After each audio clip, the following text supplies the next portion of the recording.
Case. ఆ! అట్లా అయ్యి ఉంటే గనక కేసు నిలబడదు, బెయిల్ వచ్చేస్తుంది. కాబట్టి అదైతే గనక ఆ కన్సర్న్ రిపోర్ట్లు అవన్నీ ఇవ్వమంటారు. అందుకని ఏం చేశారు, ఎస్సీ ఎస్టీ కేసు పెట్టారు. అవును. ఎస్సీ ఎస్టీ ఏమని అక్కడ ఉన్నటువంటి గిరిజనుల్ని అవమానించాడు అని చెప్పేసి. అవును. అది కూడా సదరు వ్యక్తులు ఎవరన్నా పెట్టారా? లేదు. ఆ ఒక అధికారి పెట్టాడు వాళ్ళని దూషించారని చెప్పి. ఓకే. ఎస్సీ ఎస్టీలను దూషించారని ఒక అధికారి ఇచ్చిన కంప్లైంట్.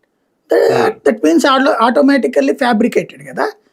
ఎస్సీ ఎస్టీ కేసు నన్ను తిట్టారని ఆ బాధితులు పెట్టలా, ఎస్సీ ఎస్టీలను తిట్టాడని వీళ్ళు పెట్టారు. ఓకే.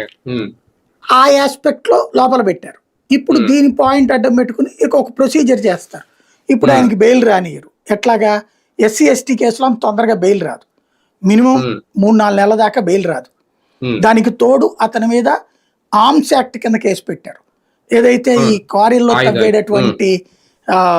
తవ్వేటప్పుడు ముందు బ్లాస్ట్ చేస్తారు, ఆ బ్లాస్ట్ చేసినటువంటి పేలుడు పదార్థాలు అందరి దగ్గర ఉంటాయి అక్కడ, అవి అక్రమంగా ఉన్నాయి అన్నటువంటి పేరుతో కేసు. అది కూడా ఈయన దగ్గర ఏమైనా దొరికినాయా?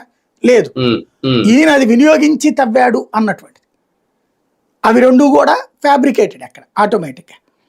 ఇప్పుడు దీంట్లో ఏంటయ్యా అంటే ముందు ఆ రెండు ఉన్నప్పుడు నాన్ బెయిలబుల్ కాబట్టి ఆ కేసు పెట్టారు. ఇప్పుడు ఏం చేస్తారు, ఈయన బెయిల్ అడుగుతాడు. బెయిల్ అడగగానే అక్కడ ఏం చెప్తారు, ఇప్పుడు ఇంతకుముందే బెయిల్ అడిగినప్పుడు